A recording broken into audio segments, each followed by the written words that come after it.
Hello everyone, welcome back to my channel. আজ চলে আসলাম 40 সাইজের একটি ব্রা কাট ব্লাউজ নিয়ে। তো আমি এখানে মেইন ফেব্রিক আর লাইলিন নিয়ে নিয়েছি, সাথে পেপারও নিয়েছি একটি। তো চলো ঝটপট শুরু করে দেই।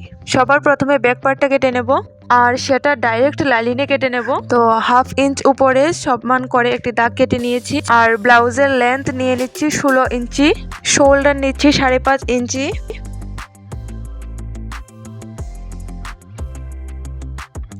আর্মহোল নিচ্ছি 6 ইঞ্চি, চেস্ট হচ্ছে 40-এর 4 ভাগ মানে 10 ইঞ্চি আর 1.5 ইঞ্চি এক্সট্রা মার্জিন। তো সবগুলা দাগ এখন সমান করে মিলিয়ে নিচ্ছি।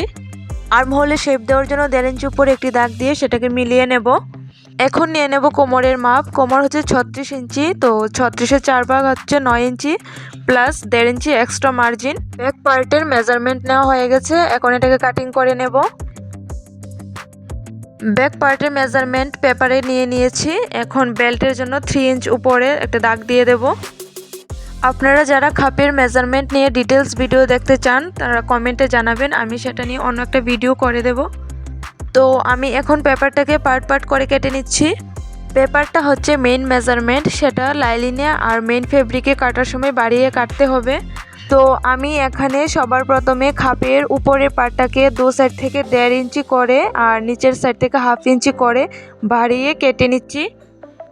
এখন খাপের উপরে পার্টের মাপ নিয়ে নিচের টেকিংয়ের পার্টটা কেটে নিতে হবে। লম্বা এসছে 10.5 ইঞ্চ আর চওড়া রাখবো 4 ইঞ্চ। এখন এক সাইডের উপর থেকে 1/2 ইঞ্চ আর নিচ থেকে 2 সুতের মতো কমিয়ে কাটিং করে নেব। বেল্টের পার্টটাকেও নিচের দিক থেকে 1/2 ইঞ্চ এক্সট্রা রেখে কাটিং করে নেব। এই পার্টটাতেও এভাবে 1/2 ইঞ্চ এক্সট্রা রেখে কাটিং করতে হবে, কারণ যখন সেলাই করব তখন এই এক্সট্রা কাপড়টাতেই সেলাই করব। লাইনিং কাটিং করে নিয়েছি, এখন লাইনিংটাকে মেইন ফেব্রিকে রেখে সমানভাবে মেইন ফেব্রিকটাকেও কাটিং করে নেব। আচ্ছা, তোমরা যদি অন্য কিছু কাটিং বা স্টিচিংয়ের ভিডিও দেখতে চাও কমেন্টে জানিও, আমি চেষ্টা করব সেটার উপর ভিডিও বানানোর জন্য। এই যে এটা হচ্ছে ফাইনাল লুক। তো ভালো লাগলে please like, share and subscribe. আজকের মতো এ পর্যন্তই, দেখা হচ্ছে অন্য কোনো ভিডিওতে। টাটা।